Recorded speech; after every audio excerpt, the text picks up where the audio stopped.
നമസ്കാരം. സെക്രട്ടേറിയറ്റിന് മുന്നിൽ ആശാവർക്കർമാർ നടത്തുന്ന പ്രതിഷേധ വേദിയിലെത്തി കോൺഗ്രസ് നേതാവും എംപിയുമായ ശശി തരൂർ. ആശാവർക്കർമാരിൽ നിന്നും വിവരങ്ങൾ ചോദിച്ചറിഞ്ഞ അദ്ദേഹം സമരത്തിന് പിന്തുണയും അറിയിച്ചു. ആശമാരുടെ പ്രവർത്തനം ജനം നേരിട്ട് അനുഭവിച്ചറിയുന്നതാണെന്നും നിലവിൽ നൽകുന്ന ഓണറേറിയം കുറവാണെന്നും അത് വർദ്ധിപ്പിക്കണമെന്നും തരൂർ ആവശ്യപ്പെട്ടു. ആശാവർക്കർമാരുടെ ആവശ്യത്തിനൊപ്പമാണ് നിൽക്കുന്നത്. പ്രതിഷേധിക്കാൻ എല്ലാവർക്കും അവകാശമുണ്ട്.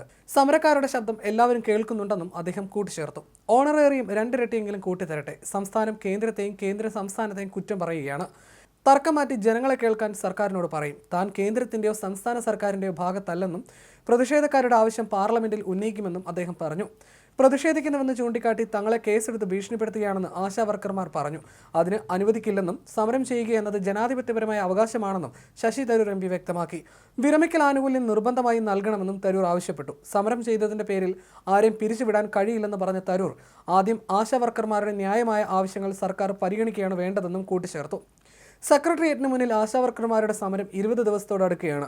ഓണറേറിയം വർധനയിൽ തീരുമാനമാകും വരെ സമരം തുടരുമെന്നതാണ് ആശമാരുടെ നിലപാട്. സമരത്തിലുള്ള ആശമാർ തിരികെ ജോലിയിൽ പ്രവേശിക്കണമെന്നും ഇല്ലെങ്കിൽ മെഡിക്കൽ ഓഫീസർമാർ പകരം സംവിധാനം ഏർപ്പെടുത്തണമെന്നും ആയിരുന്നു ഇന്നലെ national health mission state mission ഡയറക്ടറുടെ നിർദ്ദേശം.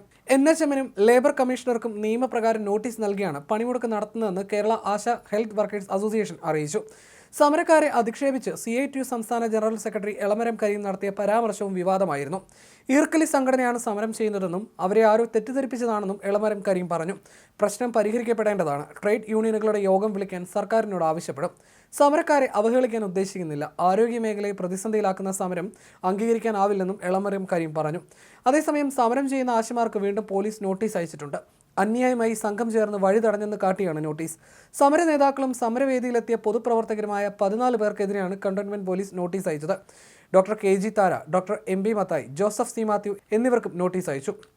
ആശാവർക്കർമാർ എത്രയും വേഗം ജോലിയിൽ തിരികെ പ്രവേശിക്കണമെന്ന് സർക്കാർ നേരത്തെ നിർദ്ദേശം നൽകിയിരുന്നു. ഏതെങ്കിലും പ്രദേശത്ത് ആശാവർക്കർ തിരിച്ചെത്തിയില്ലെങ്കിൽ മറ്റു വാർഡുകളിലെ ആശാവർക്കർമാർക്ക് പകരം ചുമതല നൽകണം. ഇതിനോടും ആശാവർക്കർമാർ സഹകരിച്ചില്ലെങ്കിൽ ആരോഗ്യവകുപ്പിലെ ജീവനക്കാർക്കോ സന്നദ്ധ പ്രവർത്തകർക്കോ ചുമതല നൽകണമെന്നാണ് ആരോഗ്യവകുപ്പിന്റെ ഉത്തരവ്.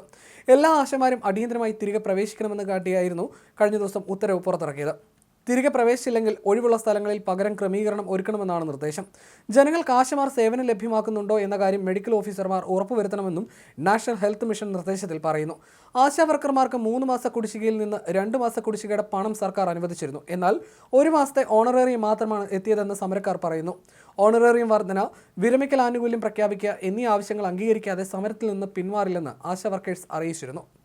വേതന വർധനവ് ഉൾപ്പെടെ ആവശ്യപ്പെട്ടുള്ള ആശാവർക്കേഴ്സ് സമരം 17ാം ദിവസത്തിലേക്ക് കടന്നിരിക്കുകയാണ്. സമരം ചെയ്യുന്ന ആശാവർക്കേഴ്സിന് പിന്തുണയേറുകയാണ്. രാഷ്ട്രീയ നേതാക്കൾ ഉൾപ്പെടെയുള്ളവർ സെക്രട്ടേറിയറ്റിലെ സമരപന്തലിലെത്തി. അതേസമയം ആശമാരുടെ സമരം കോൺഗ്രസ് ഏറ്റെടുക്കുമെന്ന് പ്രതിപക്ഷ നേതാവ് VD സതീശനും അറിയിച്ചു.